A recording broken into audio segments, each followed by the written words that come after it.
Hello guys, welcome back to the Calcutta junction. আমি ঋত্বিক। তো আজকের ব্লগটা আমার কাছে সত্যিই খুব স্পেশাল, কারণ আজ আমি ঘুরতে চলেছি ভারতের সবচেয়ে আইকনিক আর হিস্টোরিক্যাল জায়গাগুলোর মধ্যে একটি, রাষ্ট্রপতি ভবন। আজকের জার্নি শুরু হয়েছিল সেন্ট্রাল সেক্রেটারিয়েট মেট্রো স্টেশন থেকে, কারণ এই মেট্রো স্টেশন থেকেই আমি টোটো ধরে একেবারে 20 টাকার বিনিময়ে চলে গেলাম রাষ্ট্রপতি ভবনের গেট নাম্বার 38-এর সামনে, কারণ এই 38 নাম্বার গেট দিয়েই ভিজিটার এন্ট্রি হয়। সাধারণত রাষ্ট্রপতি ভবন ভিজিট করতে হলে আগে থেকেই অনলাইনে বুকিং করতে হয়। অফিসিয়াল ওয়েবসাইট থেকে ভিজিটার পাস কালেক্ট করতে হয় মাত্র 50 টাকার বিনিময়ে, আর অবশ্যই ভ্যালিড ফটো আইডি প্রুফ রাখতে হয়। সিকিউরিটির কারণে অনেক জায়গায় ভিডিও রেকর্ডিং করা অ্যালাউড নয়, তাই সব কিছু দেখাতে পারিনি, তবে যেটুকু পারমিশন পেয়েছি সেটুকুই ক্যাপচার করার চেষ্টা করেছি। রাষ্ট্রপতি ভবন শুধু ভারতের রাষ্ট্রপতির বাসভবন নয়, এটা ভারতের ইতিহাস, আর্কিটেকচার আর ডেমোক্রেসির অন্যতম বড় প্রতীক। ব্রিটিশ আর্কিটেক্ট এডউইন লুটএন্স এই বিল্ডিংয়ের ডিজাইন করেছিলেন। ভারত স্বাধীন হওয়ার পরে এই ভবনটি রাষ্ট্রপতি ভবন নামে পরিচিত।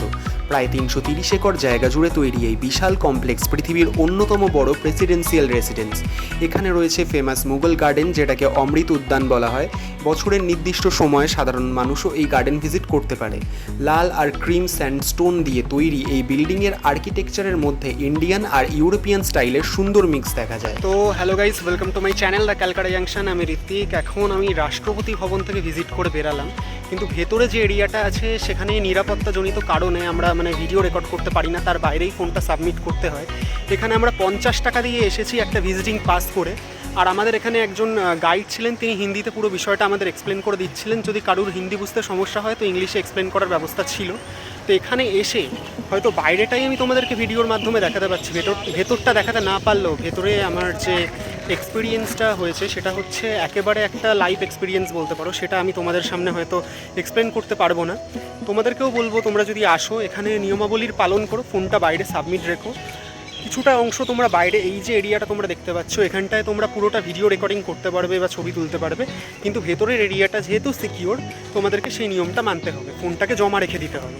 এই রাষ্ট্রপতি ভবনে অশোকা হল, দুর্বার হল, ব্যাঙ্কুয়েট হলের মতো অনেক গুরুত্বপূর্ণ হল রয়েছে, যেখানে দেশের বড় বড় অনুষ্ঠান, অ্যাওয়ার্ড সেরিমনি এবং বিদেশি অতিথিদের অনুষ্ঠান হয়। সত্যি বলতে সামনে থেকে রাষ্ট্রপতি ভবন দেখার এক্সপিরিয়েন্সটা একদম অন্যরকম। মনে হচ্ছিল যে ইতিহাস খুব কাছাকাছি দাঁড়িয়ে দেখছি আমি। কিছুক্ষণ পরে জায়গাটা ঘুরে ভিডিও করে আর দিল্লির সেই রয়্যাল ভাইব ফিল করে আমরা আবার মেট্রো ধরে চলে যাচ্ছি এখন রাজীব চক মেট্রো স্টেশনে। আর এই রাজীব চক মানেই হচ্ছে দিল্লির সবচেয়ে বিজি হ্যাপেনিং জায়গাগুলোর মধ্যে একটা। এখান থেকেই শুরু হয় ফেমাস ক্যানট প্লেস বা সিপি। ক্যানট প্লেস তৈরি হয়েছিল ব্রিটিশ পিরিয়ডে 1930-এর দশকে। এর নামকরণ করা হয়েছিল ডিউক অফ ক্যানটের নামে। পুরো জায়গাটা সার্কুলার ডিজাইনে তৈরি, ইনার সার্কেল, মিডিল সার্কেল আর আউটার সার্কেল নিয়ে। সাদা কলোনিয়ার বিল্ডিং, বড় বড় branded showroom, cafe, restaurant, street shopping, সব মিলিয়ে জায়গাটা পুরো দিল্লি সিটির হার্টবিটের মতো। তো এখন আমি এই প্যাটেল চক মেট্রো স্টেশন থেকে মেট্রো ধরে নেমে যাব হচ্ছে রাজীব চক মেট্রো স্টেশনে।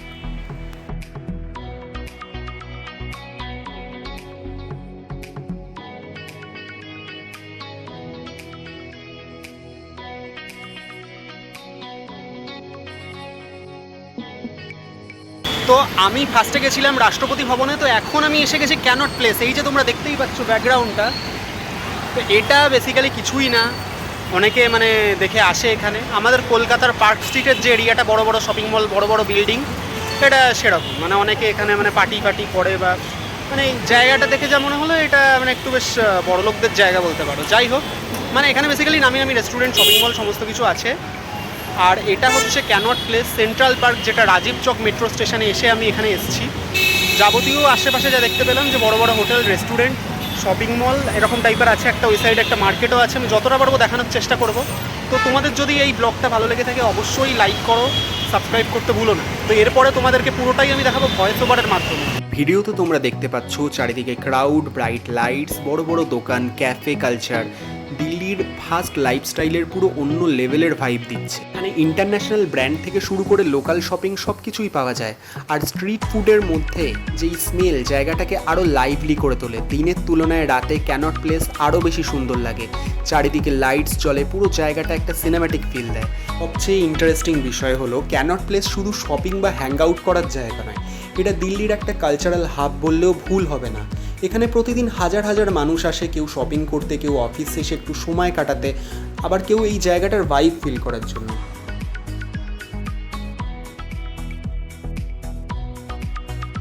এই ক্যানট প্লেসের প্রতিটা ব্লক অ্যালফাবেট অনুযায়ী ভাগ করা, যেমন A block, B block, C block. তাই নতুন মানুষদের প্রথমে একটু মেজের মতো লাগতেই পারে। এখানে আন্ডারগ্রাউন্ড একটা পালিকা বাজার খুব ফেমাস, যেখানে ইলেকট্রনিক আইটেমস, ক্লথস, শুজ থেকে শুরু করে মানে অনেক জিনিস কমপ্লিটলি কম দামে পাওয়া যায়। আর একটা জিনিস পার্সোনালি আমার খুব ভালো লেগেছে, সেটা হলো পুরো মডার্ন সিটির ভাইবের মাঝেও ব্রিটিশ আর্কিটেকচারের সেই পুরনো সৌন্দর্য এখানে পারফেক্টলি মেনটেন করা হয়েছে। সন্ধ্যের পরে ক্যানট প্লেস যেন আরও বেশি জেগে ওঠে। গাড়ির আলো, মানুষের ভিড়, লাইভ মিউজিক, রাস্তার আর্টিস্ট, ফুড স্টল সব মিলিয়ে জায়গাটা তখন পুরো সিনেম্যাটিক হয়ে যায়। সত্যি বলতে শুধু ভিডিওতে ক্যানট প্লেসের ভাইব শুধু পুরোটা বোঝানো সম্ভব নয়। এই জায়গাটা নিজের চোখে দেখে আমি যেই এক্সপিরিয়েন্স করেছি সেই ফিলিংটাই কমপ্লিটলি আলাদা। আমি বেসিক্যালি দিল্লিতে প্রথমবারে এসেছি, তো আমার বরাবরেরই ইচ্ছা ছিল যে আমি দিল্লিতে যেই জায়গাগুলো ইউটিউবে দেখে এসেছি বা আরও অন্যান্য অনলাইন মাধ্যমে দেখে এসেছি, সেই সমস্ত জায়গাগুলোই আমি বাংলায় একটা ভিডিও করে তোমাদের সকলের কাছে পৌঁছে দেবো। আর সেই ভিডিওর মধ্যে থাকবে সম্পূর্ণ তথ্য দিয়ে ব্যাখ্যা, কারণ আমরা যেই জায়গাগুলোকে দেখতে যাই যদি আমরা সেই জায়গার সম্পূর্ণ ইতিহাস জানতে পারি, তবেই আমার মনে হয় যে একমাত্র আমরা সেই জায়গাগুলোকে প্রপারভাবে একেবারে অনুভব করতে পারবো। তোমাদেরকে ক্যানট প্লেসের যেটা এতক্ষণ ধরে ঘুরিয়ে দেখালাম পুরো মানে মার্কেটটা, আর এখানে পাশে আরেকটা মার্কেট আছে, ঠিক আছে? তো সেখানে খুব একটা ভিড় ছিল বলে ভিডিও করতে পারলাম না। এটা মানে এখানে অনেক ধরনের জামা কাপড়, মানে বিরাট একটা মার্কেট, প্রায় 400-500খানা মানে দোকান আছে কি তারও বেশি হয়তো। তো এখন আমি একটা পার্কে এখানে আছি, এই যে, তো এর পাশেই হচ্ছে ক্যানট প্লেস, মানে পুরোটাই ক্যানট প্লেস, ঠিক আছে? তো তোমাদেরকে পুরোটাই ঘুরিয়ে দেখালাম। এরপরে দেখছি যদি আরও কোথাও যাওয়া যায়। তো তোমাদের যদি এই ভিডিওটা ভালো লাগে অবশ্যই লাইক করো আর সাবস্ক্রাইব করতে ভুলো না। আমি যতটা পারবো প্রত্যেকটা ভিডিওতে মানে ফেমাস যে জায়গাগুলো এতদিন ধরে ধরো আমরা ব্লগে দেখে এসেছি সেটা ঘুরিয়ে তোমাদেরকে দেখানোর চেষ্টা করব।